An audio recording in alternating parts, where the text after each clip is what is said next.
चलिए, बात नहीं करो। अब देखो, मैथ का आपका रिवीजन क्लास है और रिवीजन कैसे किया जाता है वो भी पहले सीखो। देखिए, रिवीजन किया जाता है एग्ज़ाम के दृष्टि से और उसके साथ साथ नॉलेज। मतलब कोई भी चीज़ पढ़ोगे तो उसका नॉलेज तो होगा ही, ऐसा थोड़ी नहीं होगा। लेकिन अब लाख नॉलेज आपके पास है और एग्ज़ाम ही नहीं पास कर पा रहे हैं तो प्रॉब्लम है, तो वो नॉलेज कोई काम का नहीं हो पाता है फिर।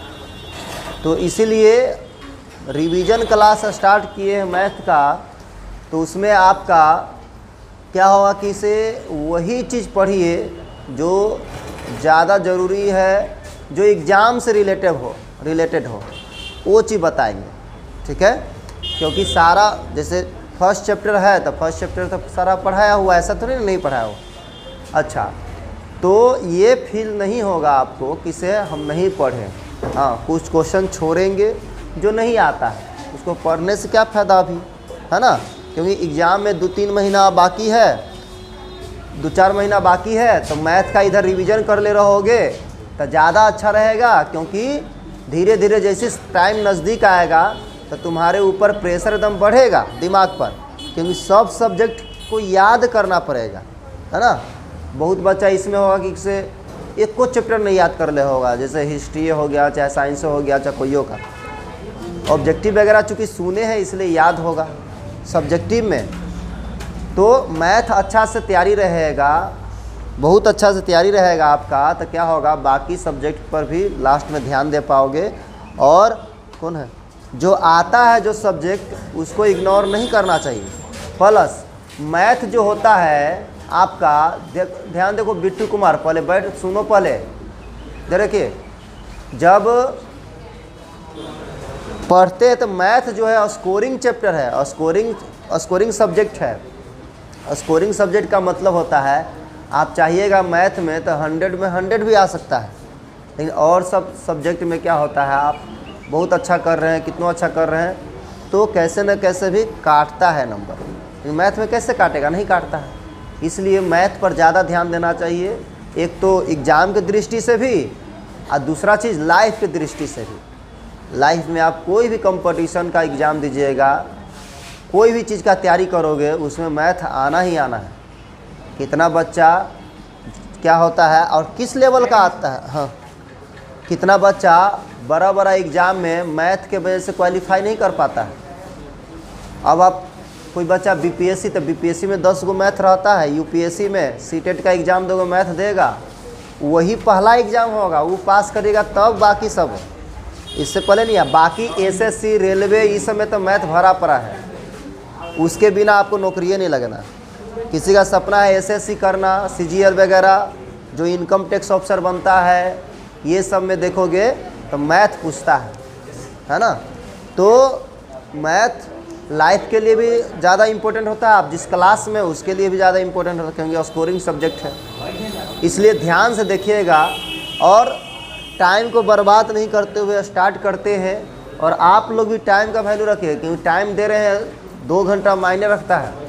इसलिए मैथ पर ध्यान दीजिए, इधर जितना पढ़ाएंगे उसको रिवीजन करेंगे। क्योंकि अगले क्लास में 20 मिनट रखेंगे पूछताछ के लिए, जैसे अगला क्लास होगा तो 20 मिनट रखेंगे आपको पूछताछ के लिए, जितना पढ़ाएं उसमें पूछेंगे, उसके बाद पढ़ाएंगे।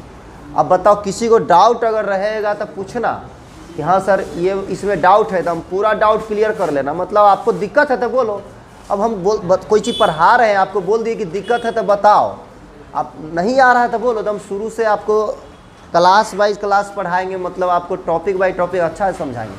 फिर भी अगर समझने में प्रॉब्लम रहेगा तो उस समय बोलोगे, क्योंकि फिर जब आपसे पूछताछ करेंगे तो उस समय नहीं लगना चाहिए हाँ नहीं समझ में आया था, चाहे कुछ भी, तो इसलिए बोलना दिक्कत होगा। तो ठीक है, चलो। तो फर्स्ट चैप्टर है आपका वास्तविक संख्या।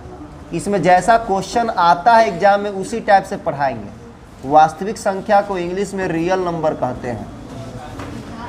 अब ध्यान देखो, यहाँ पर इसमें पढ़ना क्या रहता है, गौर से देखो। जो मेन संख्या है पहले उसके बारे में सुनो। सबसे पहला हम लोग पढ़ेंगे प्राकृतिक संख्या के बारे में। प्राकृतिक संख्या का देखो ऑब्जेक्टिव इसी पर रिलेटिव रहेगा। प्राकृतिक संख्या किसको कहते हैं? तो गिनती के संख्या को ही क्या कहते हैं? प्राकृतिक संख्या कहते हैं। या वैसे भी कह सकते हैं दूसरा लैंग्वेज में कि वैसा संख्या जो एक से शुरू हो, एक से शुरू होगा, ध्यान देखिएगा, एक से शुरू हो और अनंत तक जाएगा। कहाँ तक जाएगा? अनंत तक जाएगा, अनंत तक जाएगा। ठीक है, एक से शुरू होगा, कहाँ तक जाएगा? अनंत तक जाएगा। तो उसको हम लोग क्या कहेंगे? प्राकृतिक संख्या कहेंगे। अब बताओ, एक से शुरू होना चाहिए, अनंत तक जाना चाहिए, है ना? यानी एक और अनंत के बीच में जितना भी संख्या या एक भी जितना भी संख्या रहेगा ये सब प्राकृतिक संख्या कहलाएगा। जैसे एक प्राकृतिक संख्या है, 2 प्राकृतिक संख्या है, 3 प्राकृतिक संख्या। बट्टा उट्टा में नहीं रहेगा ये सब संख्या, याद रखना। पॉइंट में नहीं रहता प्राकृतिक संख्या, लाइन से रहता। इसी प्रकार 10 आएगा, 10 भी प्राकृतिक संख्या है। आगे 50 भी आएगा, 100 भी आएगा। ये कहाँ तक चल जाएगा? अनंत तक। अनंत तक का मतलब होता है कि जहाँ तक तुम गिनती गिनो वो सब प्राकृतिक संख्या कहलाएगा। अब कोई कहेगा 10,000, 10,000 प्राकृतिक संख्या है, तो अगला प्राकृतिक संख्या सामने रहेगा, उसके बाद वाला 10,001, है ना? प्राकृतिक संख्या कभी खत्म होगा? नहीं। तो एग्जाम में आएगा क्वेश्चन कि सबसे छोटी प्राकृतिक संख्या निम्नलिखित में से कौन है? तो बताओ 1 होगा। लेकिन कह देगा सबसे बड़ी प्राकृतिक संख्या निम्नलिखित में से कौन है? तो सबसे बड़ी संख्या, प्राकृतिक संख्या में सबसे बड़ा प्राकृतिक कौन है? कोई बता पाया है? नहीं। तुम बोलो 50 लाख, तो 50 लाख 1 हो जाएगा, है ना? बताओ होगा? लेकिन ऐसे बोल सकता है, 4 को अगर ऑप्शन दे रहा है, कह रहा है इसमें से निम्नलिखित में से सबसे बड़ा प्राकृतिक संख्या कौन है? अब तुमको ऑप्शन में दे देगा 10, 15, 10 दे दिया, 15 दे दिया, 20 दे दिया, 50 बोल दिया। बोलो 50 होगा। क्यों? इसमें से कह रहा है सबसे बड़ा कौन है, तो 50। लेकिन इतना इजी क्वेश्चन आएगा तुम्हारे में? नहीं। ऐसे भी तुम्हारे में इजी ही आता है, ऐसा नहीं कि हार्ड आता है। लेकिन 4 को जब ऑप्शन दे रहा है कि इसमें से बताइए सबसे बड़ा प्राकृतिक संख्या कौन है, तब बताओगे। लेकिन अगर तुमसे सिर्फ ऐसी पूछे कि बताओ सबसे बड़ा प्राकृतिक संख्या कौन होता है, तो कोई बता पाया है? नहीं, कोई भी नहीं बता पाएगा। सबसे बड़ा प्राकृतिक संख्या के बारे में कोई नहीं बताएगा। अब बताओ, तो प्राकृतिक संख्या में कोई दिक्कत है? बताओ किसी को? नहीं। तो प्राकृतिक संख्या हमेशा 1 से शुरू होता है। तो इससे क्वेश्चन एगो आ सकता है कि सबसे छोटी प्राकृतिक संख्या कौन है? तो सबसे छोटी प्राकृतिक संख्या कौन होगा? 1 होगा। दूसरा यहाँ पढ़ेंगे हम लोग पूर्ण संख्या। पूर्ण संख्या के बारे में पढ़ेंगे। पूर्ण संख्या किसको कहते हैं? तो वैसा संख्या जो 0 से शुरू हो। कहाँ शुरू होगा? 0 से। 0 से शुरू होगा, 0 से शुरू होगा और कहाँ तक जाएगा? ये भी अनंत तक जाएगा, अनंत तक। ठीक, 0 से शुरू होकर कहाँ तक जाएगा? अनंत तक जाएगा। अब बताओ, ध्यान देखना, यहाँ पर 0 से शुरू होकर अनंत तक जाएगा। यानी प्राकृतिक संख्या और पूर्ण संख्या में केवल 0 का अंतर है। किसका अंतर है? 0 का। ये 0 से स्टार्ट होता है, 0, 1, 2, 3, 4, 5, इस प्रकार से डॉट डॉट ये अनंत तक जाएगा। यानी बताओ, इसमें जो पूर्ण संख्या है इसमें सारा प्राकृतिक संख्या है कि नहीं है जी? 1 है ना जी, एक प्राकृतिक संख्या होता है, 1 है, 2 है, 3 है, सब तो प्राकृतिक संख्या भी होता है, पूर्ण संख्या भी होता है। लेकिन 0 पूर्ण संख्या तो है, लेकिन प्राकृतिक संख्या है नहीं। केवल इन दोनों में 0 का अंतर है। यानी पूर्ण संख्या में सारा प्राकृतिक संख्या है कि नहीं है जी? तो बताओ, ऐसे अगर बोले कि सारा प्राकृतिक संख्या को पूर्ण संख्या कह सकते हैं, तो बताओ सारा प्राकृतिक, तो प्राकृतिक 1, 2, 3, 4, 5, तो ये सब पूर्ण नहीं है? पूर्ण भी है। लेकिन सारा पूर्ण को प्राकृतिक कह सकते हैं? नहीं। क्योंकि सारा को तो कह सकते हैं, लेकिन 0 को कह सकते हैं? नहीं। 0 को छोड़कर बाकी सभी को हम लोग प्राकृतिक संख्या कह सकते हैं, है ना? तो दोनों में केवल 0 का अंतर रहता है। किसका अंतर रहता है? 0 का। अब बताओ, पूर्ण में किसी को दिक्कत है? किसी को दिक्कत है? नहीं। अब कहेगा सबसे छोटी पूर्ण संख्या कौन है? तो बताओ 0। सबसे छोटी प्राकृतिक संख्या कौन है? तो याद रहना चाहिए वाला, ठीक है? छोटा वाला इसमें पूछेगा, बड़ा वाला नहीं पूछेगा, क्योंकि बड़ा होता ही नहीं, जानबे नहीं करते क्या। तीसरा, जो इसमें जो इम्पोर्टेंट रहेगा संख्या वो वाला बताएंगे, ठीक है? उसके बाद बताओ यहाँ पर अभाज्य संख्या। अभाज्य संख्या क्या हुआ? लगा दो। अभाज्य संख्या किसको कहते हैं, ये इम्पोर्टेंट है। अब देखिए ध्यान से, यहाँ पर थोड़ा खोल दो, हल्का से खोलो ना, तो फिर गैस बन जाएगा। हाँ बस। अब देखिए अभाज्य संख्या किसको कहते हैं, ध्यान सुनना जी, इम्पोर्टेंट है। अभाज्य संख्या तो नामे है अभाज्य, जिसका भाज्य नहीं किया जा सकता हो उसको अभाज्य कहते हैं। भाज्य करना मतलब उसको तोड़ना या काटना, नहीं किसी भी संख्या से जो संख्या नहीं कटेगा तो अभाज्य संख्या कहलाएगा। लेकिन कोई भी संख्या खुद से तो जरूर कटता है, कोई से नहीं कटेगा लेकिन खुद से तो जरूर कटता है ना।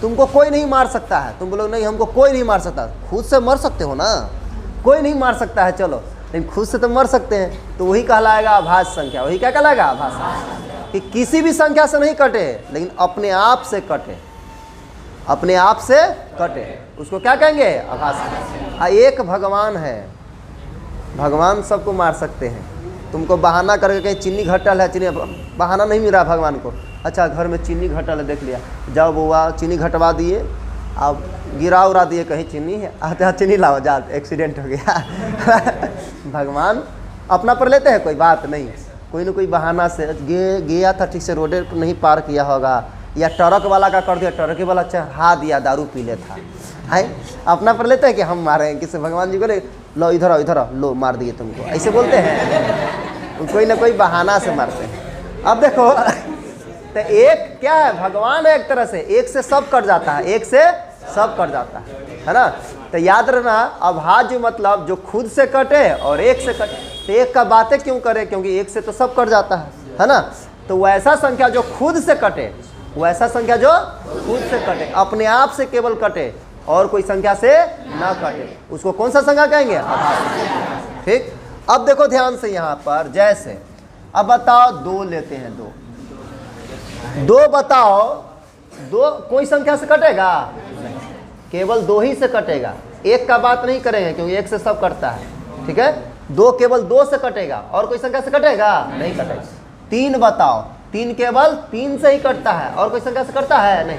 बताओ चार, चार केवल चारे से कटता है और किससे कटता है, जहां दूसरा कोई संख्या से कट गया तो अभाज्य संख्या नहीं कहलाएगा, याद रहे। तो चार अभाज्य है जी, अब बताओ पांच अभाज्य है, छह अभाज्य है, छह बताओ दो से भी करता है, तीन से भी करता है, तो यह अभाज्य कहलाएगा, नहीं कहलाएगा। सात अभाज्य है, यह अभाज्य नहीं है, काट दिए है, ठीक है।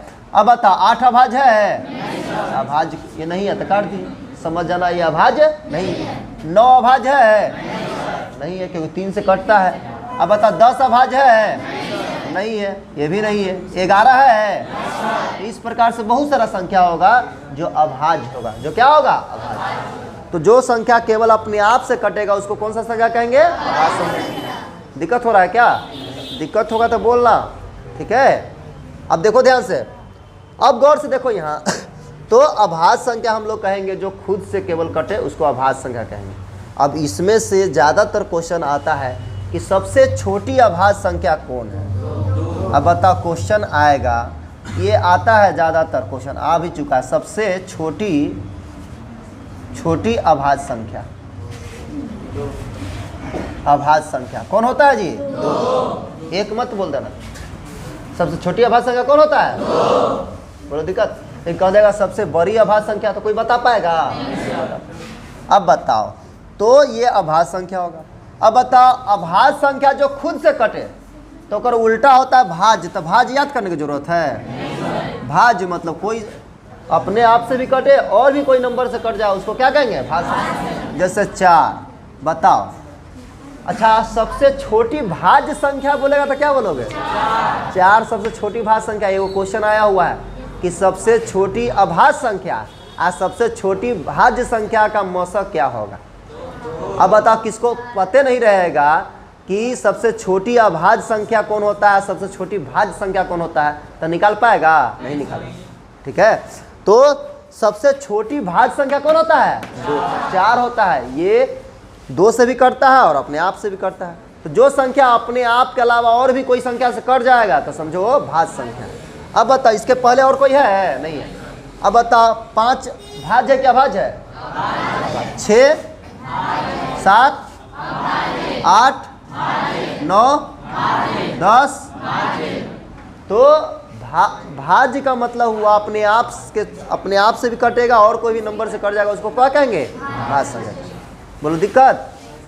अब आगे जब मौसम बता देंगे तब इस पर क्वेश्चन आएगा कि सबसे छोटी अभाज्य संख्या और सबसे छोटी भाज्य संख्या का मौसा निकालिए, या सबसे छोटी प्राकृतिक संख्या और सबसे छोटी कह देगा पूर्ण संख्या का मौसा निकालिए।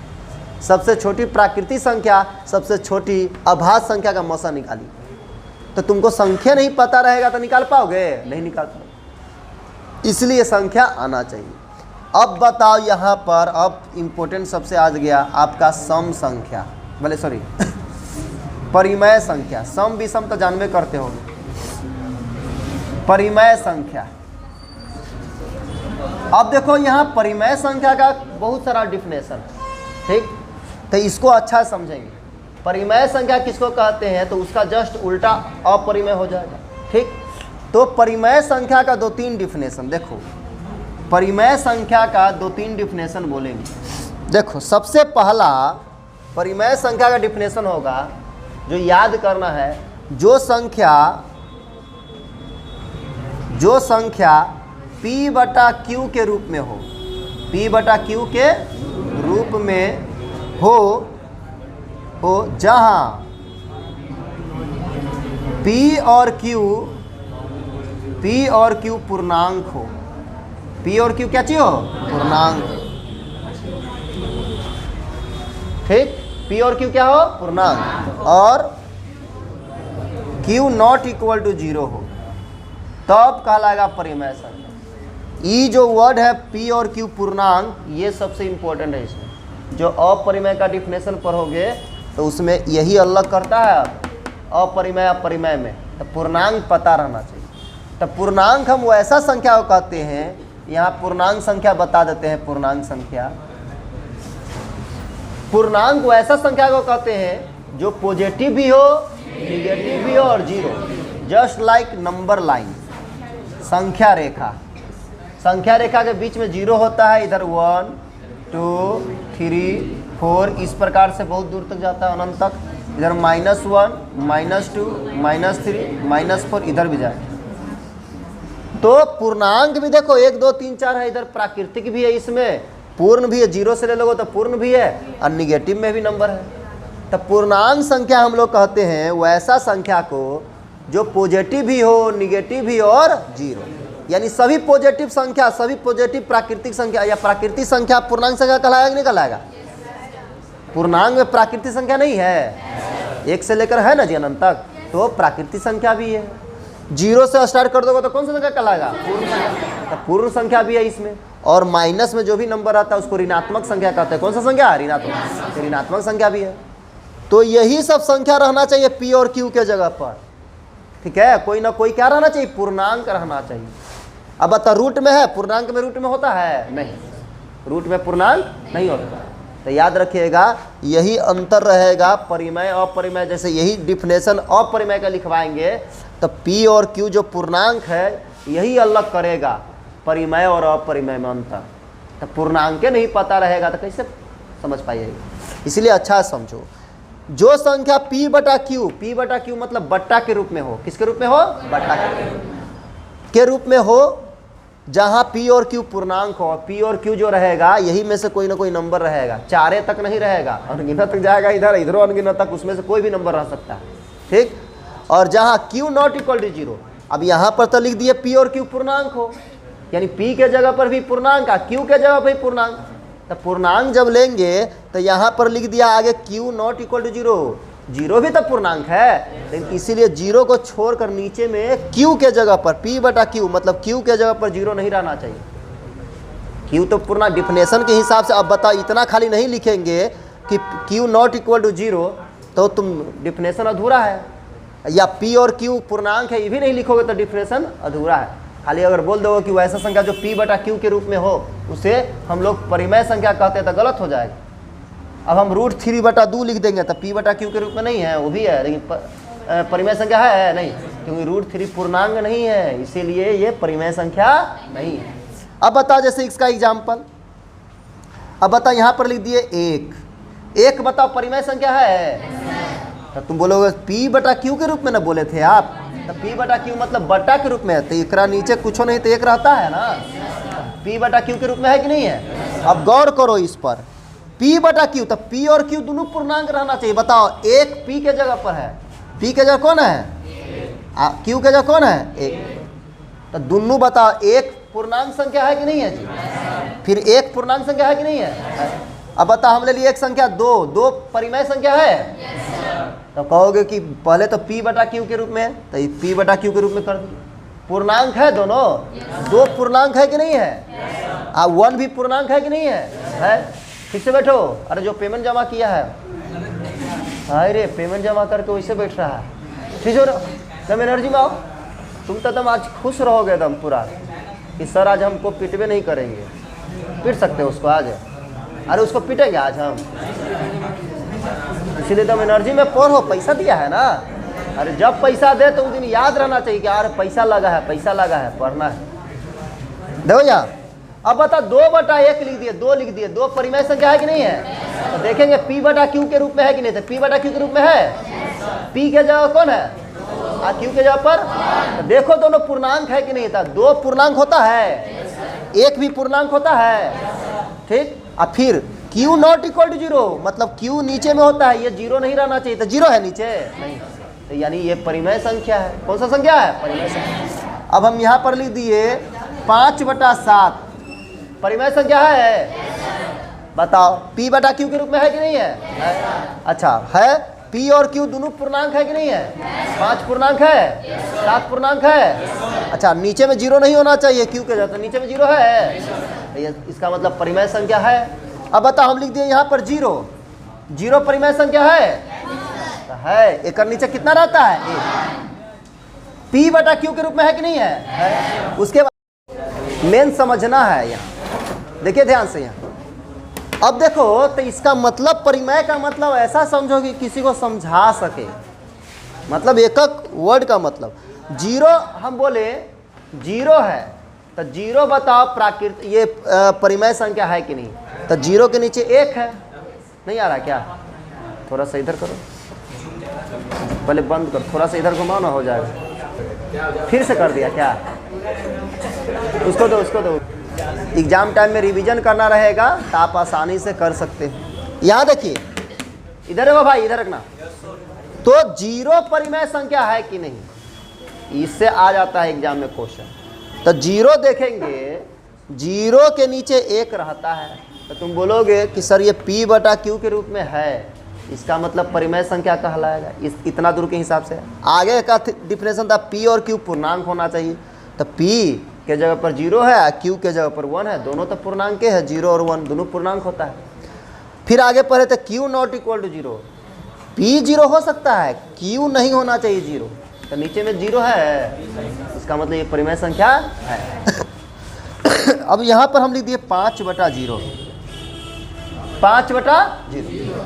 अब बताओ, हम बोलेंगे ये परिमेय संख्या है कि नहीं, तो तुम बोलोगे सर P बटा Q के रूप में तो है, ये P बटा Q के रूप में है कि नहीं है। खाली इतना बोल देते कि परिमेय संख्या उसको कहते जो P बटा Q के रूप में हो, तो ओकरा हिसाब से तो परिमेय संख्या कहला जाता, क्योंकि तुम बोल रहे हो कि P बटा Q, तो ये भी तो P बटा Q के रूप में है, ये P और ये Q, तो उसके हिसाब से तो परिमेय होना चाहिए। इसीलिए पूरा बोलना है डिफिनेशन, जहाँ P और Q पूर्णांक हो, यहाँ पर इतना दूर तक भी बोल दोगे तो उसके हिसाब से भी परिमेय कहला जाएगा। करा जहाँ P और Q पूर्णांक हो। बताओ 5 पूर्णांक नहीं है, 0 पूर्णांक नहीं है, 0 भी पूर्णांक है, खाली ई वाला भी नहीं बोलोगे तो समझ जाओ ये परिमेय इसको बोलना पड़ता, ये अगर खाली छोड़ देते हैं तो। अब बताओ, अब आगे बोला और Q नॉट इक्वल टू 0, यानी P 0 हो सकता है, नीचे में 0, Q 0 नहीं हो सकता। केवल इसके वजह से ये परिमेय नहीं कहलाया। 2 स्टेप पार कर गया था ये, कि परिमेय के हिसाब से था ये, लेकिन Q नॉट इक्वल टू 0, यानी Q के जगह पर 0 नहीं होना चाहिए, इसलिए छट गया कि ये परिमेय संख्या नहीं है, परिमेय संख्या नहीं है। और ऐसे भी याद रखिएगा, कभी भी बट्टा के नीचे किसी भी संख्या के नीचे अगर 0 आ जाएगा, 0 अगर आ जाएगा तो समझ जाना वो अपरिभाषित होता है, यानी 0 से 5 में भाग देना। और अभी तक कोई मैथमेटिशियन, दुनिया का कोई ऐसा मैथमेटिशियन नहीं हुआ है या साइंटिस्ट नहीं हुआ जो 0 से कोई संख्या में भाग दे दे। और जो चीज़ जो संख्या जो चीज़ नहीं कर पाता है मैथमेटिशियन या साइंटिस्ट, उसको क्या कहता है कि वो अपरिभाषित है। क्या चीज़ है? अपरिभाषित, मतलब परिभाषित ही नहीं है, उसको कुछ नहीं बोलेंगे, सॉल्व ना होगा। तो जीरो से कोई संख्या में भाग नहीं दिया जा सकता है, वो अपरिभाषित कहलाएगा। क्या कहलाएगा? तो ये वाला परिमेय संख्या का डिफिनेशन समझ में आया? बोलो। चलो अब देखो ध्यान से, यहाँ पर दूसरा परिमेय संख्या का डिफिनेशन, ये भी परिमेय रहेगा। देखो ध्यान से, दूसरा डिफिनेशन। अब बताओ, परिमेय संख्या का दूसरा डिफिनेशन है कि वैसा संख्या जिसका रूट पूरा पूरा बाहर निकलता हो, जिसका रूट पूरा पूरा बाहर निकलता, उसको हम लोग परिमेय संख्या कहेंगे। और जिसका रूट पूरा पूरा नहीं निकलेगा उसको हम लोग परिमेय संख्या नहीं कहेंगे। अब जैसे एग्जाम्पल में रूट अंडर 1, बोलो रूट अंडर 1 का वैल्यू कितना होता है? तो 1 का वैल्यू 1 आ गया, रूट 1 का वैल्यू 1 निकलता है ना बाहर, इसका मतलब ये कौन सा संख्या है? परिमेय संख्या। अब बताओ रूट अंडर यहाँ पर 4, बताओ कौन सा संख्या है? तो इसका कितना होता है वैल्यू? 2। एग्जाम में 2 नहीं देले रहेगा, रूट 4 देले रहेगा। तुम रूटे देख करके सीधा मार दिए कि नहीं ये अपरिमेय है, तो गलत हो जाएगा। रूट 4 का वैल्यू बाहर निकलता है कि नहीं निकलता है? तो हम कहेंगे रूट 4 परिमेय है कि अपरिमेय? क्या बोलोगे? परिमेय। इन्हें बोलेगा ना अभी रूट है लगल है इसलिए अपरिमेय, गलत हो जाएगा। रूट 4 का वैल्यू निकलता है ना, निकलता है तो इसका मतलब ये क्या कहलाएगा? परिमेय, परिमेय कहलाएगा। क्या कहलाएगा? परिमेय का। अब बता रूट अंडर 9 क्या कहलाएगा? परिमेय। इसका रूट 9 का वैल्यू कितना होता है? निकलेगा। अब बताओ यहाँ पर अब मिक्स देगा, ऐसे कहेगा यहाँ पर रूट अंडर 9/16, बोलो परिमेय क्या परिमेय? तो देखेंगे रूट के अंदर 2 है तो दोनों निकलना चाहिए बाहर। तो रूट 9 का वैल्यू कितना निकलता है? 3 निकलता है। रूट 16 का वैल्यू 4, दोनों रूट से बाहर निकल रहा है ना, तो अब ये परिमेय कहलाएगा। क्या कहलाएगा? परिमेय। कोई एगो बाहर नहीं निकलेगा तो अपरिमेय। क्या कहलाएगा? अपरिमेय। अब बताओ जैसे यहाँ पर हम लिख दिए रूट अंडर 7 रूट अंडर हम यहाँ पर लिख दिए आपका 81। अब बताओ 81 का तो रूट निकल जाएगा कितना? 9। और 7 बाहर निकलता है रूट से, रूट के अंदर 7 रहेगा। अब बताओ ये बाहर है, ये क्या चीज है? ये बाहर है, ये क्या चीज है? रूट के अंदर है। ये परिमेय कहलाएगा क्या अपरिमेय? अपरिमेय। ये परिमेय नहीं कहलाएगा।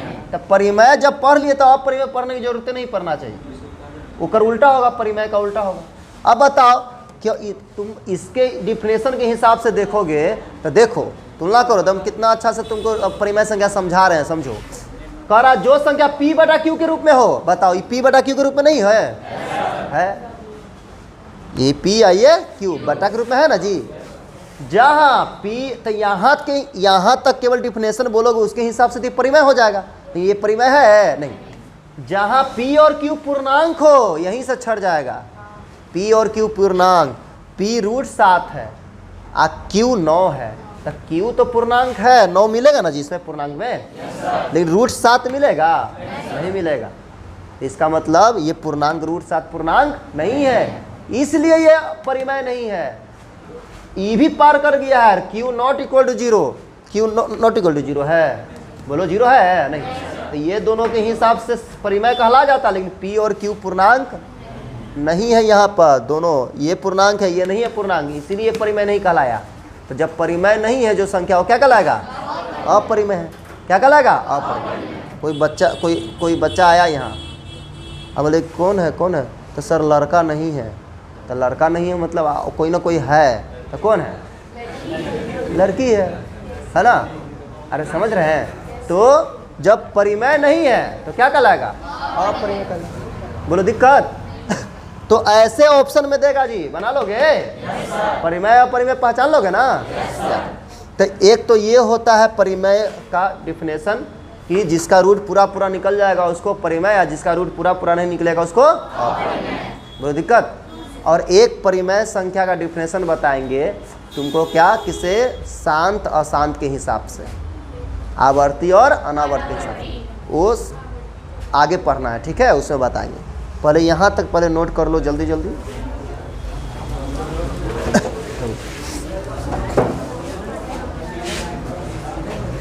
चलो अब देखिए ध्यान से, तो इसमें जहाँ तक आप पढ़े हैं इसमें से क्वेश्चन क्या आ सकता है? तो इसमें देखो जी, इधर देखो क्वेश्चन आएगा, एक क्वेश्चन ऑब्जेक्टिव में जितना पढ़े हो।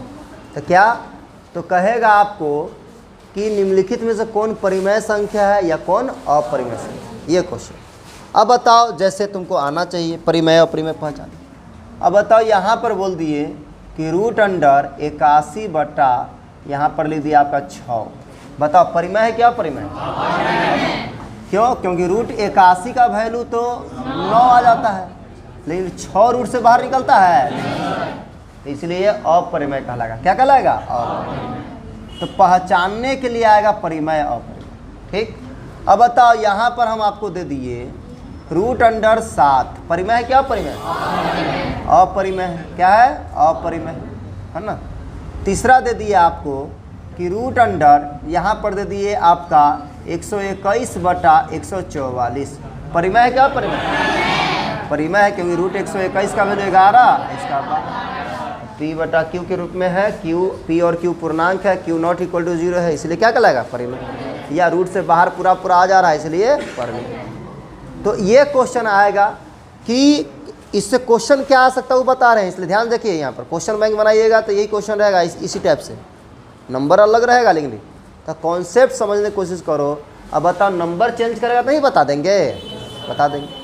तो इससे क्वेश्चन आएगा कि निम्नलिखित में से कौन परिमेय है या कौन अपरिमेय। बोलो दिक्कत यहाँ तक, जहाँ तक आप पढ़े। उसके बाद आ सकता है कि निम्नलिखित में से कौन सबसे छोटी अभाज्य संख्या है। तो सबसे छोटी अभाज्य संख्या कौन है?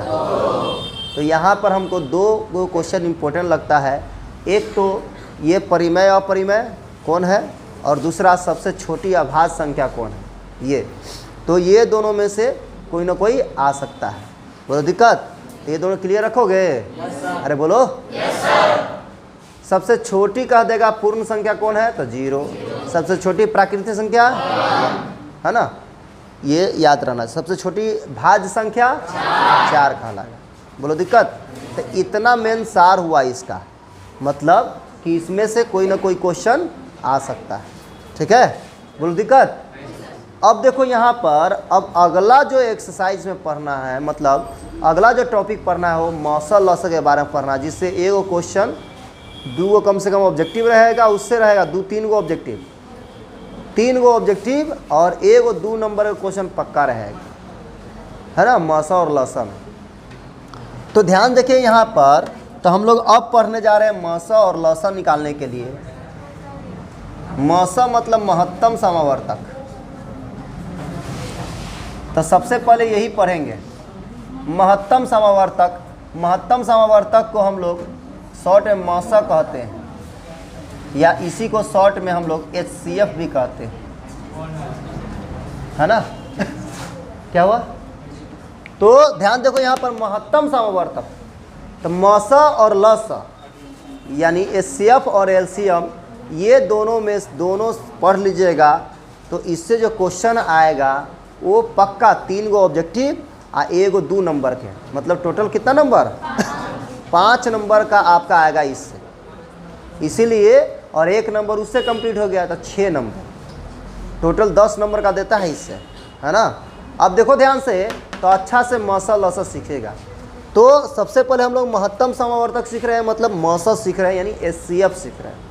अब HCF सीखने 2-3 तरीका से HCF बनाया जाता है, और एक फार्मूला ले लोगे तो 4 तरीका से। देखो पहला तरीका होता है आपका भाग विधि से मौसल निकालना, और सब एक दूसरे से जुड़ा हुआ, इसीलिए सब आना चाहिए, भाग विधि। दूसरा होता है आपका यूक्लिड एल्गोरिदम, यूक्लिड एल्गोरिदम विधि।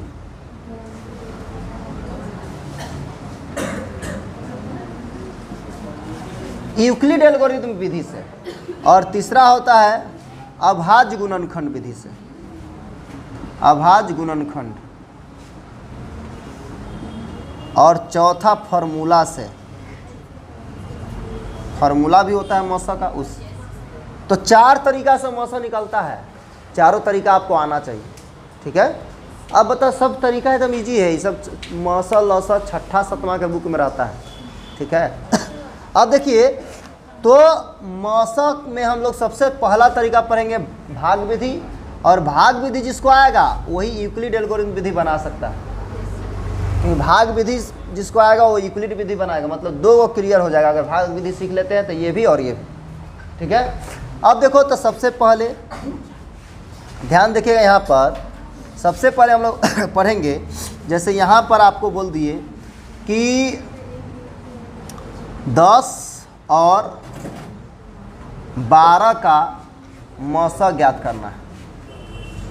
मौसा 10 और 12 का मौसा निकालना है भाग विधि से। कौन सा विधि से? भाग विधि। तो भाग विधि से हम लोग मौसा सीखेंगे, अच्छा सीखेंगे। ध्यान से देखिएगा, देखो नामे है भाग विधि। क्या नाम है? भाग, मतलब भाग आना चाहिए, डिवाइड आना चाहिए। तो 10वां में हो तो हम तो ये मान के चले कि सबको भाग आता है ना रियल में सबको।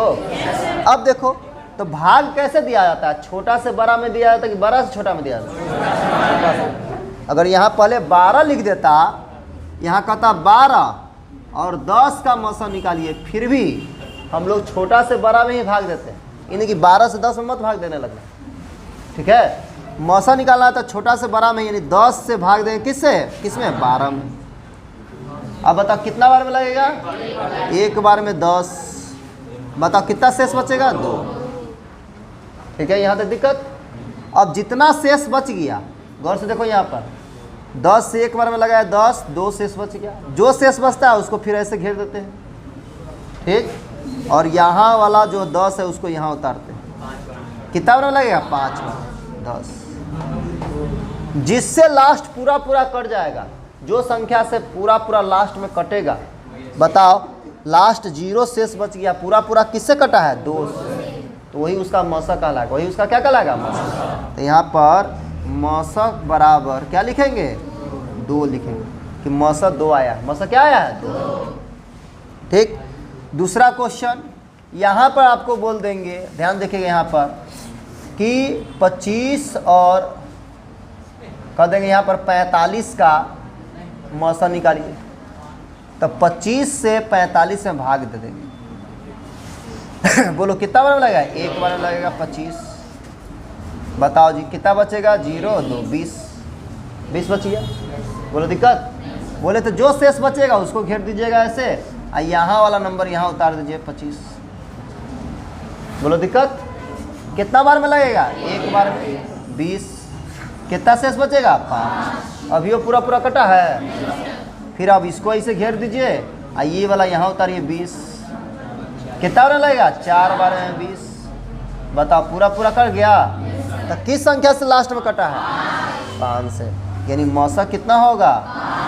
मौसा 5 होगा। मौसा कितना होगा? 5। और देखो जैसे हम बोल दिए यहाँ पर 120 और 160 का मौसा निकालना। 120 और 160, तो 120 से भाग देंगे 160 में। बताओ एक बार में लगेगा 120, 0, 40 बचेगा। बोलो दिक्कत? अभी पूरा पूरा कटा है, तो फिर इसको 40 को घेरिए। यहाँ पर क्या उतरेगा? 120 लग जाएगा 3 बार में। 3 बार में 120 पूरा पूरा कट गया। तो मौसा कौन का लाएगा? 40 का लाएगा। ठीक, तो भाग आपको आना चाहिए बस। अगला क्वेश्चन दे देंगे यहाँ पर। यहाँ दे दिए 12, 15 और यहाँ पर दे दिया आपका 18। इसका मौसा निकाले 3 गो नंबर वाला। तो पहले 2 को कोई भी ले लो, 12 ले लिए और 15 में भाग दे दिए। ठीक, कितना बार में लगा? एक बार में 12। कितना शेष बचेगा? 3। फिर 3 को यहाँ लग काटे, यहाँ 12 लिखे। कितना बार में? 4 बार में 12। किससे पूरा पूरा कटा है? 3। तो इन दोनों का मौसा 3 है। अब जो इन दोनों का आया है वही नंबर यहाँ रखो। 3 से दिए तो 3 से ही उसमें लगाओ भाग। 3 से 18 में तो कितना बार है? 6 बार में 18। पूरा पूरा कट गया। यानी इसको भी और इसको भी, तीनों 12, 15 और 18 तीनों को काट देगा 3। तो यही मौसा कहलाएगा। क्या कहलाएगा? मौसा। मौसा हुआ छोटा सा नंबर होता है, छोटा संख्या होता है, छोटी संख्या होता है। जो संख्या जिसका मौसा निकाल रहा है सबको काट देता है। उससे भले वह बड़ी संख्या होता है, सॉरी, मौसा वह बड़ी संख्या है जो वो तीनों नंबर को काटता है। जैसे अब बताओ 25 और 45 का आप मौसा निकाल लें तो मौसा का मतलब क्या होता है समझो। मौसा वह बड़ी से बड़ी संख्या है जो इन दोनों को काट देगा, ये दोनों को काट देगा। उससे बड़ा संख्या जैसे मौसा इसका कितना है 5, 5 सबसे बड़ी संख्या है, सबसे बड़ी से बड़ी संख्या है जो 25 और 45 दोनों को काटता है। 5 से बड़ा और कोई नंबर नहीं है, कोई संख्या दुनिया में नहीं बना है, कोई पैदा नहीं लिया है संख्या जो 25 और 45 दोनों को काट दे। 5 से बड़ा कोई संख्या है जो 25 और 45 को काट देगा? 5 से बड़ा होना चाहिए, 5 से बड़ा। 5 बोलेगा हमसे बड़ा कोई संख्या है पैदा लिया है जो 25 और 45 दोनों को काट दे। बताओ कोई भी संख्या नहीं है, तुम कोई भी संख्या देख लो जो दोनों को काटना चाहिए, केवल एगो को नहीं, तो वही मौसा कहलाता है। मौसा का मतलब होता है वह बड़ी से बड़ी संख्या जो जिसका मौसा निकाल रहा हो दोनों को काटना चाहिए। ये 3 वह बड़ी से बड़ी संख्या है जो 12, 15, 18 तीनों को काटता है। 3 से बड़ा कोई संख्या नहीं पैदा लिया है जो 12, 15 और 18 तीनों को काट दे। तुम कहोगे 6 तो 6 12 को काट दे रहा, 18 को काट दे रहा, 15 को काट रहा है? नहीं काट रहा। तीनों को काटना चाहिए। 2 को है तो दोनों को काटना चाहिए। तो मौसा का मतलब ये होता है जो दोनों को काट दे और उससे बड़ा कोई संख्या न हो काटने वाला, कोई पैदा न ले, तब मौसा कहलाएगा। समझ में आ रहा है? इन्हीं कि उससे भी बड़ा कोई काटने वाला रहे तुम कह दो मौसा तो गलत हो जाएगा। क्या हो जाएगा? गलत। तो मौसा का मतलब देखो इसका HCF इंग्लिश में होता है, नाम है हाईएस्ट कॉमन फैक्टर, मतलब हाईएस्ट रहना चाहिए, सबसे बड़ा संख्या रहना। ठीक है, मौसा का मतलब ये। तो तुम्हारा 5 है, एक से तो छोटा है, तो काटने वाला ना है ये। 5 वह बड़ा से बड़ा संख्या जो दोनों को काटता है। 5 से बड़ा और कोई संख्या नहीं है जो दोनों को काट दे। है तो बताओ तुम्हारे नज़र में है नहीं? या सोचो कि है कि नहीं है जी कोई संख्या?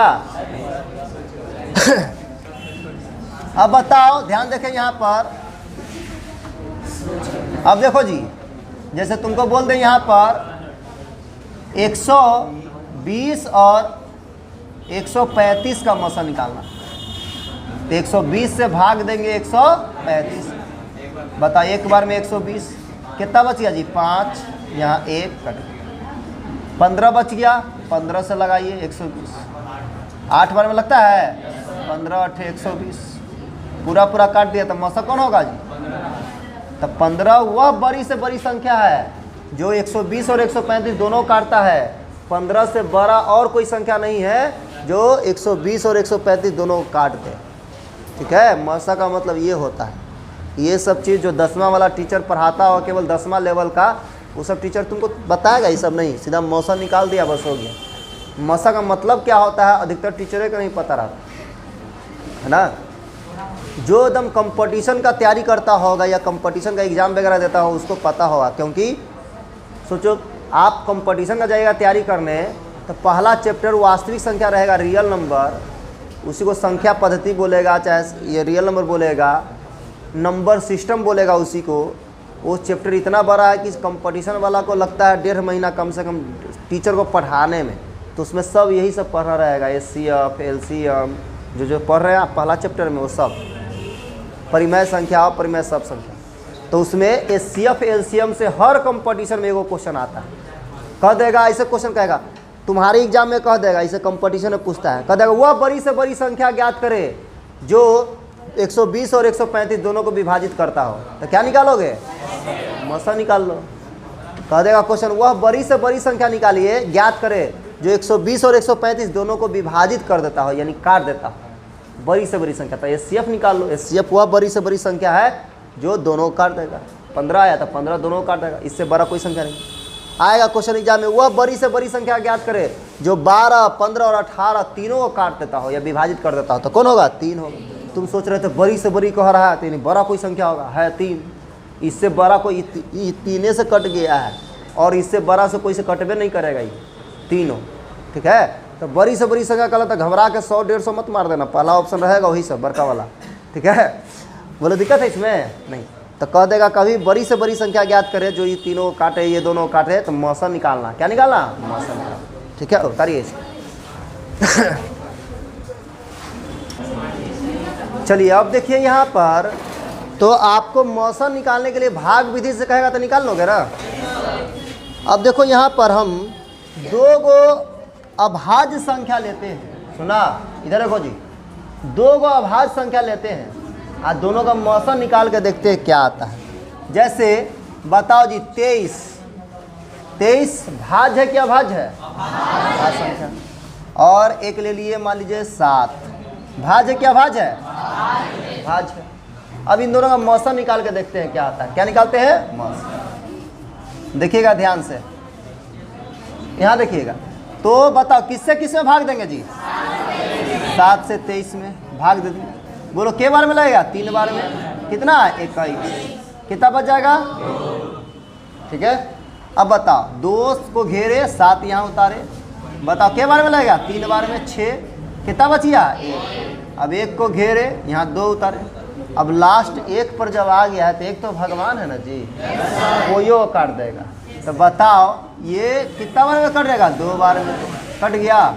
बोला मौसा कितना आया? मौसा 1 आया। मौसा क्या आया? जब कोई से नहीं कटेगा तो 1 से तो कटेगा करेगा। अपने पर आ जाएंगे तो देखते हो कोई रूप लेके मार देते हैं।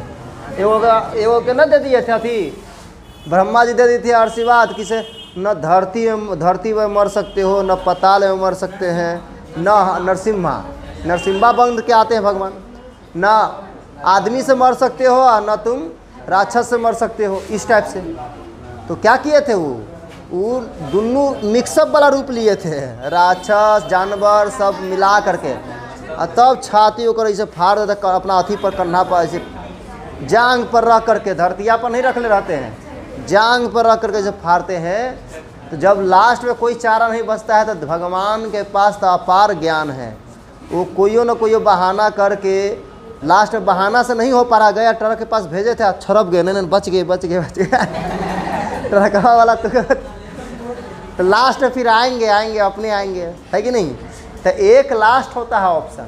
अब बताओ तुमको हम दिए क्वेश्चन, दूसरा क्वेश्चन दिए, 2 का अभाज्य संख्या फिर लेते, एक संख्या 3 ले लिए और एक संख्या 5 ले लिए, दोनों अभाज्य है। चलो निकालते हैं मौसम। 3 5 से लगा, कितना बार में? 1 बार। 3 कितना बच गया? 2। देखो यहाँ सिखाना चाह रहे हो, क्वेश्चन आएगा एग्जाम में, Yuvraj Kumar look at the board, तो आकर थोपियाएंगे अच्छा से। इधर देखो 2 बचा, फिर इसको घेरेंगे, 3 के बार में लगेगा? 1 बार में 2 लगा, कितना शेष बच गया? 1। 5 जो है 3 से भी नहीं लगा, 2 से भी नहीं लगा। बताओ कौन आ गए हैं? आप खुद आ गए भगवान। अब बताओ 2 लगाओ, कितना बार में है? 2 बार में। कट गया जी? 2 से तो सब कटे, 1 से सब कटेगा। अब बताओ एक और क्वेश्चन लेते हैं, फिर 2 अभाज्य लेते हैं। एक बताओ मान लीजिए 17 ले लिए, और एक मान लीजिए यहाँ पर आपका 31 ले लो, या और कोई ले लो, यहाँ पर 37 ले लो, ठीक है। अब दोनों अभाज्य संख्या है कि नहीं है जी? 17 भी केवल अपने आप से कटता है और 37 भी केवल अपने आप से कटता है। कह रहा था कि हम अभाज्य हैं, हमको कोई नहीं काट सकता है, 37 चिरा हम अभाज्य हैं, कोई नहीं काट सकता है।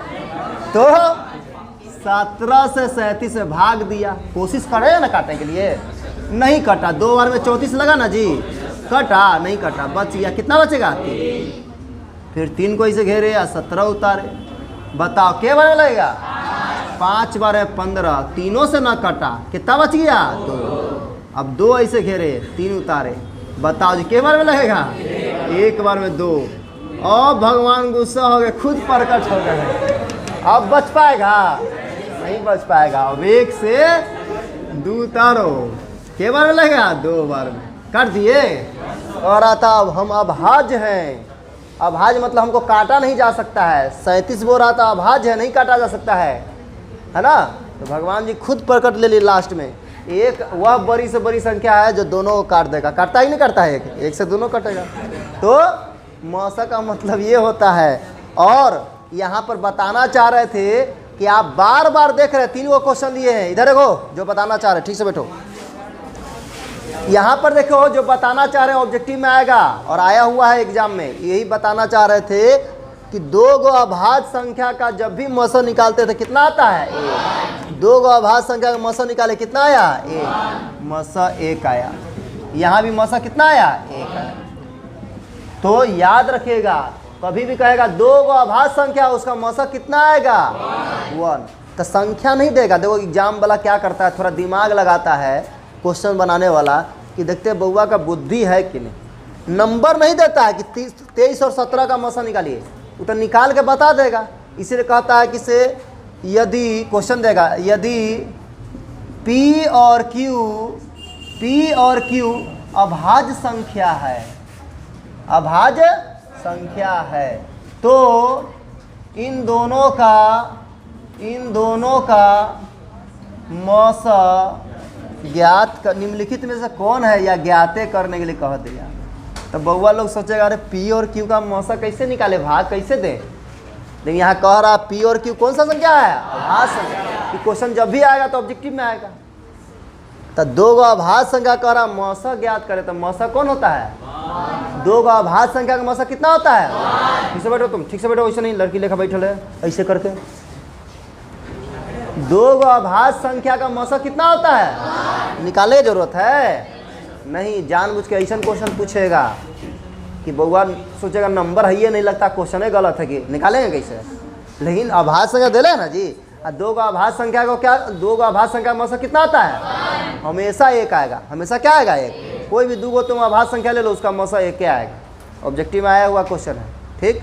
दूसरा चीज, दो गो अभाज्य संख्या को हम लोग सह अभाज्य कहते हैं। क्या कहते हैं? सह अभाज्य। कोई भी दो गो अभाज्य संख्या है तो उसको हम लोग सह अभाज्य कहेंगे। क्या कहेंगे? सह अभाज्य। ठीक है, मतलब सह अभाज्य का मतलब हुआ दोनों एक ही संख्या से कटने वाला, और दोनों एक ही संख्या किससे? एक से। तो सह अभाज्य किसको कहेंगे? जिसका मौसा एक आए, जिसका मौसा एक। मौसा एक क्यों आया होगा? क्योंकि दोनों अभाज्य संख्या होगा। दोनों क्या होगा? अभाज्य संख्या, इसलिए मौसा एक आया होगा। बोलो दिक्कत है? तो दो गो अभाज्य संख्या का मौसा कितना आएगा? एक। तो कहेगा P और Q अभाज्य संख्या है, तो दोनों का मौसा ज्ञात करिए, तो मौसा कितना हो जाएगा जी? एक हो जाएगा। कितना हो जाएगा? एक। इस पर क्वेश्चन रहेगा और आया हुआ एग्जाम में, बना लोगे? तो अगर एग्जाम्पल में दे देता है कि 23 और 7 का मौसा निकाले, तो निकाल के बता सकते हो। ऑब्जेक्टिव में आ गया तो निकालने की जरूरत है। हम जान ही रहे ये दोनों अभाज्य है, सीधा ऑप्शन मारेंगे कि एक कहाँ है, एक ढूंढेंगे कि भगवाने से खाली कटे सकता है। अरे दो अभाज्य कह दिया कि हम दोनों को काट के दिखाओ, काट के दिखाओ। काट के दिखाओ मतलब मौसा निकालो। अब कह देगा एग्जाम में 3 और 5 का मौसा ज्ञात करे, तो तुम निकालने बैठोगे, कहोगे ये भी अभाज्य है, ये भी अभाज्य है, चिल्ला के बोल रहा है हम अभाज्य हैं, हम अभाज्य हैं, हमको कोई नहीं काट सकता है। तो कोई नहीं काट सकता, अच्छा भगवान को बुलाते हैं, भगवान को बुलाते हैं, भगवान को बुलाएं, काट दी आके। तो एक भगवान है, सबको काट देता है। अरे समझ में आया? कह देगा 17 और 37 का अभाज्य मौसा निकाले, तो निकाल लेने के लिए बैठोगे, कितना बोलोगे?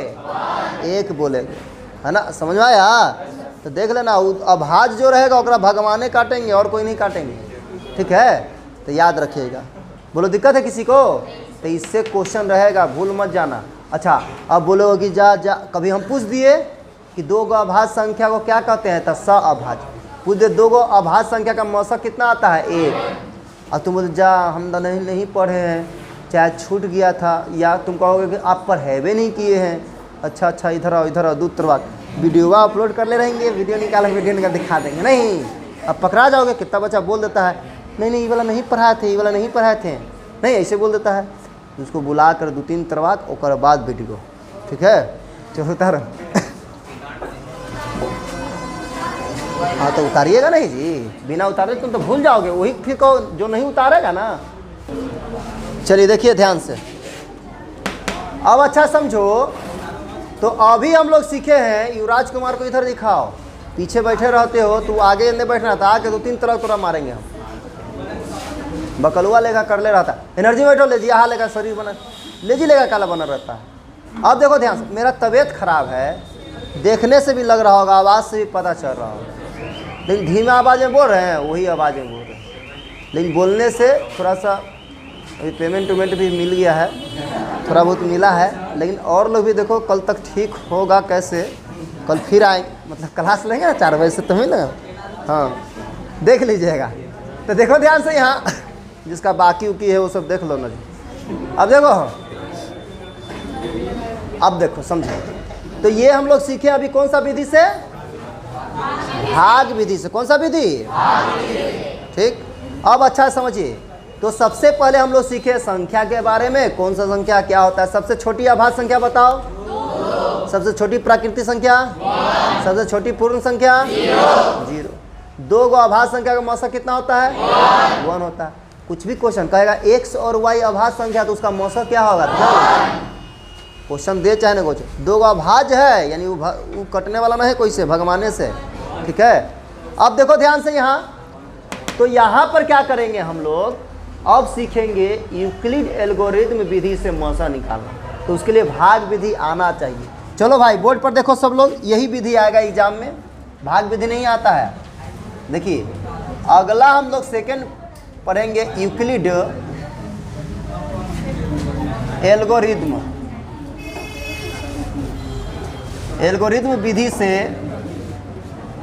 विधि से मौसा ज्ञात करना। देखो जी, यूक्लिड एल्गोरिथ्म, भाई लोग इधर देखो, यूक्लिड एल्गोरिथ्म विधि से मौसा निकालना है ना।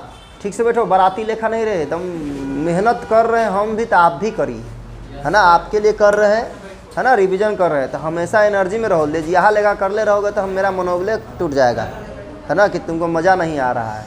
और मैथ तो इतना अच्छा हो जाएगा तुम्हारा, एग्ज़ाम आते आते टेस्ट भी तो होगा, अब हुआ भी है ना, कि तुम भी कहोगे इतना अच्छा कैसे हो गया।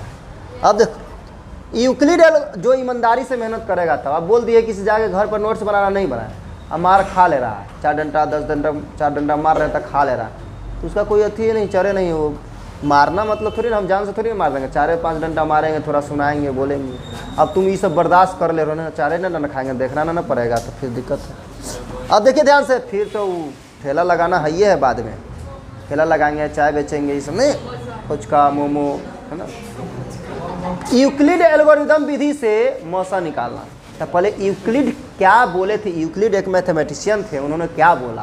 तो देखो उन्होंने क्या बोला कि उन्होंने कहा कि हम जिस संख्या से किसी संख्या में भाग देते हैं, सुनो, यूक्लिड बोला कि कोई भी संख्या से हम किसी संख्या में भाग देते हैं, तो यहाँ जो भाग, जिस संख्या से भाग देते हैं ना, यहाँ वाला संख्या से भाग दिया जाता है, तो यहाँ वाला संख्या को हम लोग भाजक कहिए पहले। ये कौन कह रहा है? यूक्लिड कह रहा है। यूक्लिड कह रहा है कि इसको भाजक कहिएगा। क्या कहिएगा? भाजक। अब भाजक, और जिस संख्या में भाग दीजिएगा ना उसको भाज्य कहिएगा, भाज्य कहिएगा। अपना नाम रख रहा है, हम नहीं नाम रख रहे हैं। और जो भाग देने पर आएगा उसको हम लोग भागफल कहेंगे, भागफल। और जो बच जाएगा उसको शेषफल कहेंगे, शेष या शेषफल भी कह सकते। उन्होंने कहा कि अच्छा इसको शॉर्ट में बोलो बुआ, इसी तरह बोलने में थोड़ा सा टाइम ना लगेगा, भाजक, भाज, भागफल और शेष।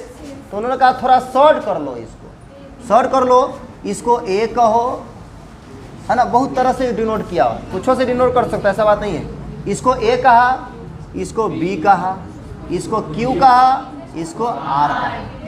देखो बहुत तरीका से डिनोट किया होता है। या उन्होंने इसको पी कहा, क्या कहा? पी। तो इसको बी ए कहा, इसको बी ही कहा, इसको क्यू है, इसको आर, ऐसे भी कर सकते। पी बरा पी, यहाँ बी, क्यू और आर। अभी एक तरीका से ही आप केवल जानिए, इसको ए, इसको बी, इसको क्यू है, इसको ठीक। उन्होंने एक फार्मूला दिया, सूत्र दिया।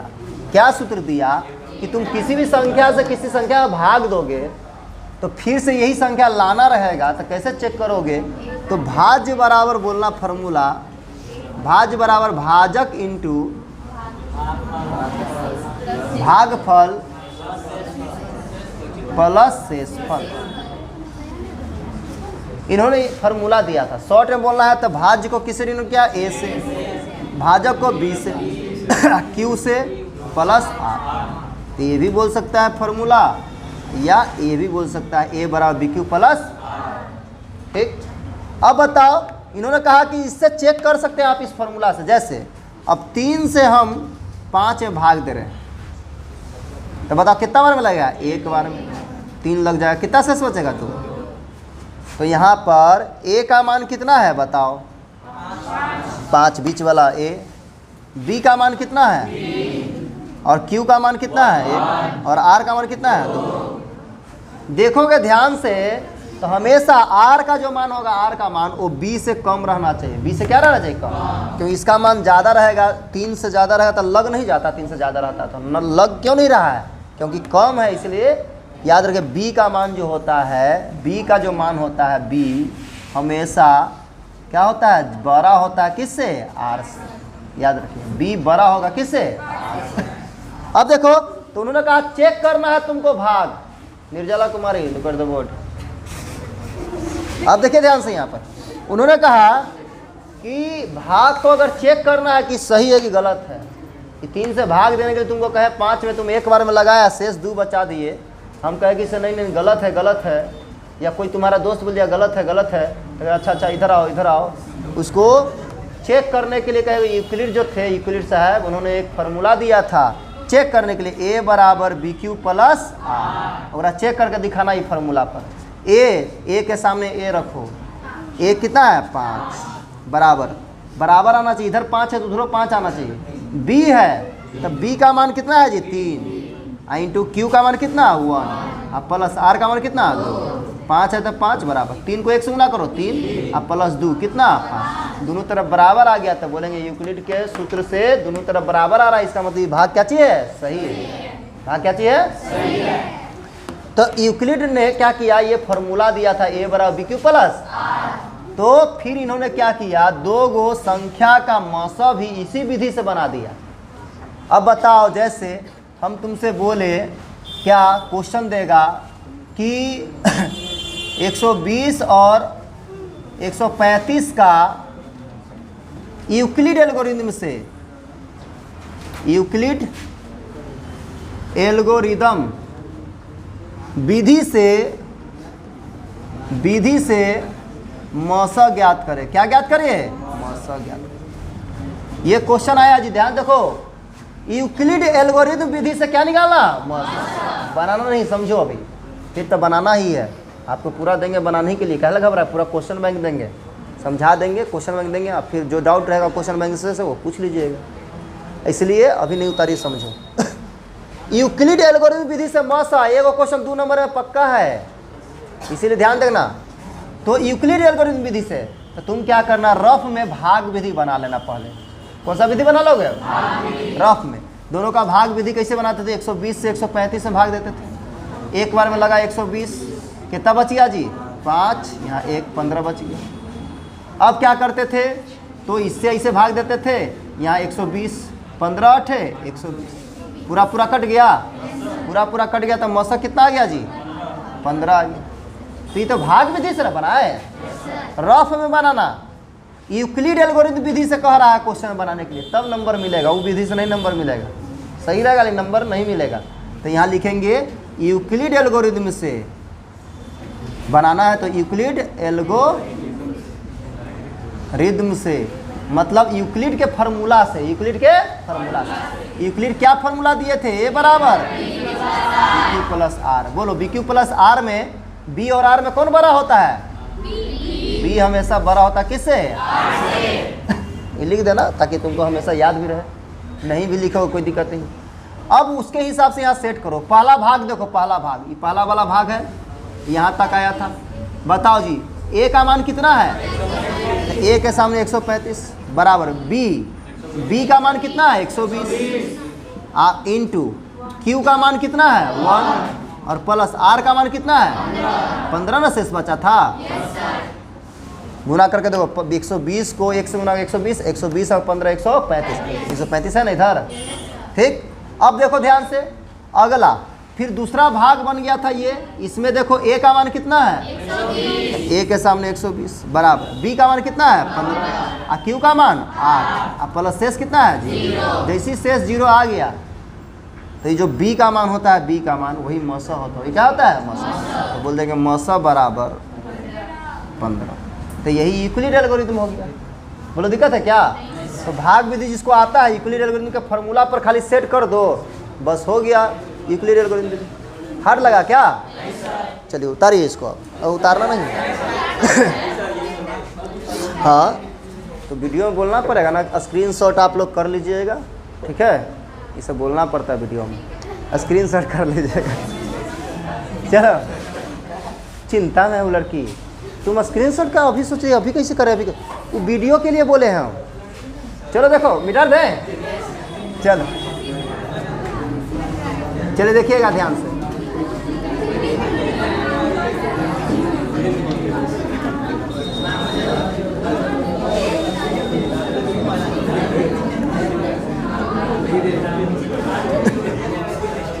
चलो जी इधर देखिए, आप इधर देखो, अब यहाँ देखो, अरे बात नहीं करो।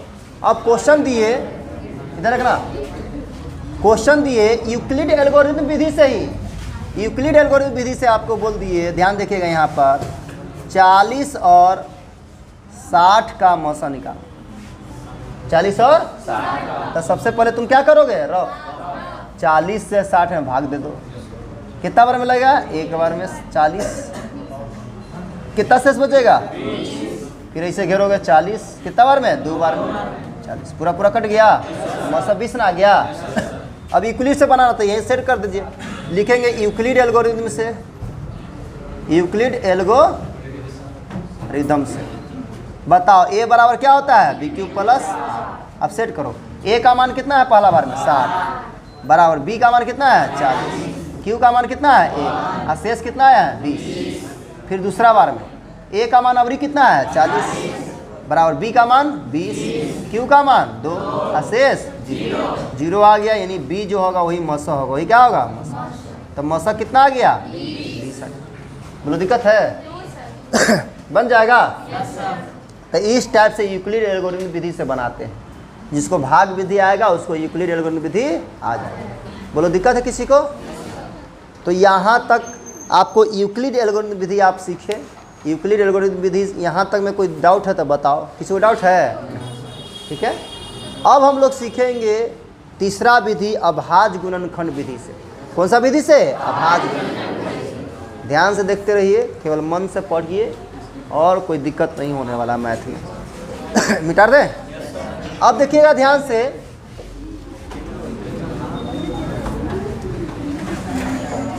अब सीखेंगे तीसरा विधि अभाज्य गुणनखंड विधि से मौसा। ध्यान दो, अभाज्य गुणनखंड विधि से मौसा सीखेंगे आप। अभाज्य गुणनखंड विधि से मौसा कैसे निकालते हैं, ठीक है। अब देखो, अभाज्य गुणनखंड विधि से मौसा सीखना अच्छा से, इस विधि से कैसे मौसा निकालते हैं, तो सबसे पहले अभाज्य गुणनखंड करने आना चाहिए। क्या करना आना चाहिए, अभाज्य। कभी कभी ऑब्जेक्टिव में आया हुआ क्वेश्चन है कि अभाज्य गुणनखंड पूछ दिया है कि निम्नलिखित में से 120 का अभाज्य गुणनखंड कौन है, तो अभाज्य गुणनखंड करने आना चाहिए। तो सबसे पहले हम लोग सीखने जा रहे हैं कि किसी भी संख्या का अभाज्य गुणनखंड कैसे करते हैं, किसी भी संख्या का अभाज्य गुणनखंड कैसे करते हैं, जो आपको शायद आता होगा। अब बताओ, जैसे क्वेश्चन हम दिए, देखो आता है क्वेश्चन, गौर से देखना। क्वेश्चन नंबर 1 कहेगा 120 का अभाज्य गुणनखंड ज्ञात करें। समझना अच्छा से देखो, अभाज्य गुणनखंड देखो, ध्यान से देखोगे कोई दिक्कत नहीं होने वाला है मैथ में। 120 का अभाज्य गुणनखंड ज्ञात करें, या निम्नलिखित में से कौन है, इसे दे देगा ऑब्जेक्टिव में, बहुआ वाला क्वेश्चन। अब बताओ 120 का अभाज्य गुणनखंड ज्ञात करना है, और आगे पढ़ोगे अभाज्य गुणनखंड विधि से मौसा निकालना। तो पहले अभाज्य गुणनखंड करने तो आना चाहिए, तब ना उस विधि से मौसा निकालेंगे। तो सबसे पहले हम लोग अभाज्य गुणनखंड सीख रहे हैं। क्या सीख रहे हैं, अभाज्य। तो किसी भी संख्या का अभाज्य गुणनखंड कैसे करते हैं, देखो 120 का निकाला, 120 लिख दो, घेर दो, और नाम है अभाज्य गुणनखंड। क्या नाम है, अभाज्य। अभाज्य गुणनखंड इसका नाम इसलिए पड़ा है क्योंकि यहाँ जब भी लगाओगे तो अभाज्य संख्या से लगाया जाता है, भाज्य संख्या से नहीं। जैसे 2 से भी लगता है, 4 से भी लगता है, तो 4 से नहीं लगाना है। 4 भाज्य है क्या, भाज्य संख्या है, भाज्य। तो 4 से आप नहीं लगा सकते हैं, अभाज्य संख्या से लगा सकते हैं। कभी भी आप ऐसे बनाते हैं, नाम है अभाज्य संख्या, अभाज्य गुणनखंड, मतलब कभी भी इसको लगाना है तो अभाज्य संख्या से लगाना है। इसलिए इसका सब तुम लोग नहीं जानता होगा, बनाते तो होगा बच्चा में कोई टीचरों सिखाया होगा, तो इतना तो सिखाया बोला होगा पहले संख्या से स्टार्ट करना, कम वाला से, 2 से स्टार्ट करना, 2 से न लगेगा तो 3 से, 3 से न लगेगा तब हुआ 4 से, 4 से लगा दिए, गलत, अभाज्य गुणनखंड नहीं है वो, है ना। 4 से लगाओगे नहीं, तो 4 से जो संख्या लगेगा वो तो 2 से पक्का लग जाएगा, पहली से लग जाएगा, तो 4 से लगाने की जरूरत क्या पड़ेगा। कहेगा 4 से नहीं लगेगा तब 5 से, 5 से न लगेगा तब 6 से, 6 से लगा दिए तो गलत, है ना। तो जब भी लगाया जाता है तो अभाज्य गुणनखंड नाम है, इसका नाम है अभाज्य गुणनखंड, मतलब अभाज्य संख्या से ही लगाएंगे। किस संख्या से लगाएंगे? अभाज्य संख्या से। तो अभाज्य संख्या से ही लगाया जाता है, याद रखिएगा, इसीलिए इसका नाम अभाज्य गुणनखंड पड़ा है। ये सब चीज़ आप नहीं जानते हैं, सीखिए, नया नया चीज़ सीखने के लिए मिल रहा है। अब देखो ध्यान से यहाँ पर, तो अभाज्य संख्या से लगाते हैं, तो बताओ 2 अभाज्य संख्या है कि नहीं है जी? लगाए कितना बार में? 60 बार। फिर 2 से लगाए कितना बार में? 30 बार। फिर 2 से, अब बताओ किससे लगाया? 3 से 5 बार, 5 से, तो कहा जाएगा एग्जाम में इसका अभाज्य गुणनखंड करना था। क्या करना था? अभाज्य। तो यही अभाज्य गुणनखंड 120 बराबर 2 इंटू 2 इंटू 2 इंटू 3 इंटू 5। तो ऑप्शन में या तो ये दिया रहेगा 2 इंटू 2 इंटू 2 इंटू 3 इंटू 5, या इसी को दूसरा तरीका से भी दे सकता है, इसे भी दे सकता है ऑप्शन में। देखो के गो 2 है? 3 गो है, तो 2 पर पावर 3। 3 के गो है? 1 गो, 3 पर पावर 1। अब 5 के गो है? 1 गो, तो 5 पर पावर 1। जिस पर पावर 1 रहेगा, पावर 1 लिख भी नहीं सकता है, लिख भी सकता है, नहीं भी लिख सकता है। तो ऑप्शन ऐसे भी रह सकता है या ऐसे भी रह सकता है, लेकिन ज़्यादा चांस किसका है? ऐसे रहने का। जब भी अभाज्य गुणनखंड करेगा तो ऐसे ऑप्शन देगा। बोलो दिक्कत? अब तुमसे बोल दिए यहाँ पर दूसरा क्वेश्चन, 240 का अभाज्य गुणनखंड करिए। 240 का अभाज्य गुणनखंड कर लोगे? चलिए पहले 240 का अभाज्य गुणनखंड आप लोग करिए तो जल्दी 2 मिनट में।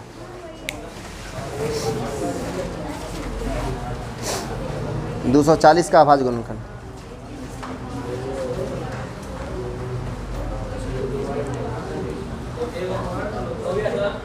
हो गया? गुड। और चलो वेरी गुड।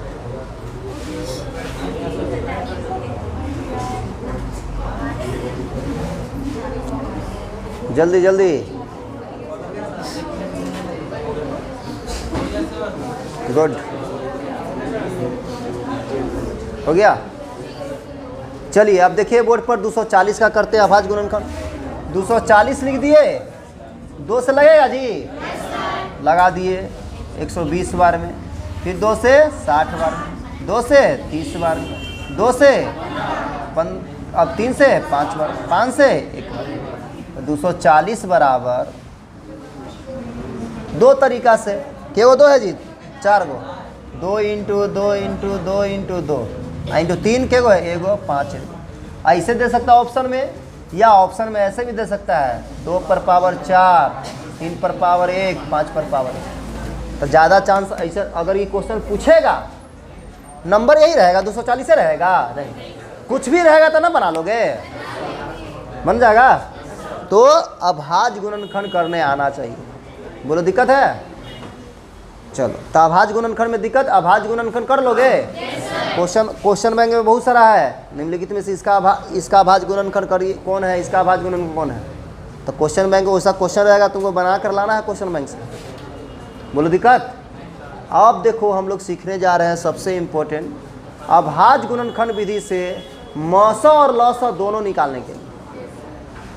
एक साथ मौसा और लौसा दोनों सीखेंगे। इधर भाई तो दिखाओ, इधर मारू खा जाएगी। इधर देखो ना, 102 विधि यहाँ पर अभाज्य गुणनखंड विधि से मौसा और लौसा दोनों एक साथ निकालेंगे, मौसा और लौसा। इसीलिए ध्यान से देखिएगा, गौर समझिएगा, है ना। यहाँ देखिए अभाज्य गुणनखंड विधि से कहेगा 2 संख्या का मौसा और लौसा निकालेंगे।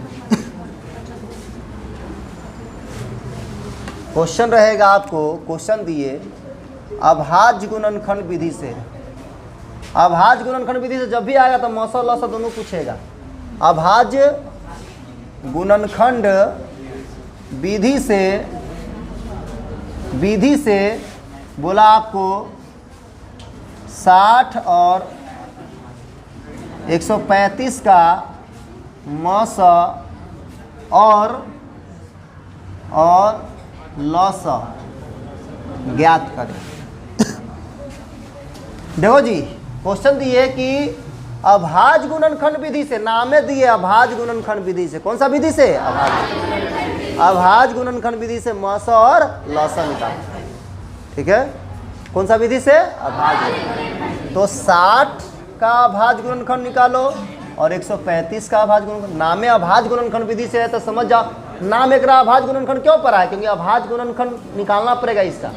तो सबसे पहले दोनों का अभाज्य गुणनखंड निकालो। तो अभाज्य गुणनखंड दोनों का आता है ना? चलिए देखिएगा ध्यान से, पहले दोनों का अभाज्य गुणनखंड आप लोग खुद से निकालिए तो देखते हैं। दोनों का क्वेश्चन पहले लिख लो, क्वेश्चन ये है, क्वेश्चन पहले लिखो और तब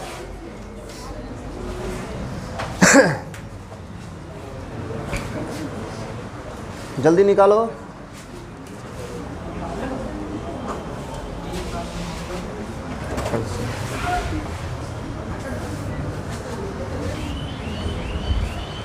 निकाल लिए जी? चलिए अब देखिए ध्यान से, यहाँ पर गौर देखो, 60 का निकाले 2 से 30 बार में, 2 से लगा गया 15 बार में, 3 से 5 बार में, 5 से 1 बार। इसको लगाएं, किससे लगेगा? 5 3 8 1 9, 3 से लगेगा। बताओ, 4 तिहाई 12, 1 बच गया 15, 5 तिया 15। फिर 3 से लगाओ, 3 एकम 3, 1 इधर गया 15, 5 तिहाई 15। फिर 3 से लगाओ 5 बार, 5 से लगाओ 1 बार। अब यहाँ देखो जी, लिखेंगे दोनों को, 60 बराबर 2 इंटू 2 इंटू 3 इंटू 5 और 135 बराबर 3 इंटू 3 इंटू 3 इंटू 5। दोनों का अभाज्य गुणनखंड निकाल लिया जी। अब बताओ, किसी को अभाज्य गुणनखंड में दिक्कत है? किसी को? या इतना पढ़े हैं आप, इतना तक में दिक्कत है किसी को? जरा भी डाउट है? युवराज और किसी को डाउट है जी? नहीं। तो यहाँ तक कोई दिक्कत नहीं। तो मस और लस अगले क्लास में बताएंगे अभाज्य गुणनखंड विधि से, क्योंकि टाइम हो गया। ठीक है, तो अभाज्य गुणनखंड विधि तक में कोई दिक्कत नहीं। चलो तो यहीं तक ये रहने देते हैं। अब आगे जो पढ़ना है त्रिकोणमिति ना पढ़ना है जी, तो त्रिकोणमिति स्टार्ट करते हैं। 5 मिनट का रेस्ट दे देते हैं तुम लोग का, है कि नहीं? 10 मिनट का, उसके बाद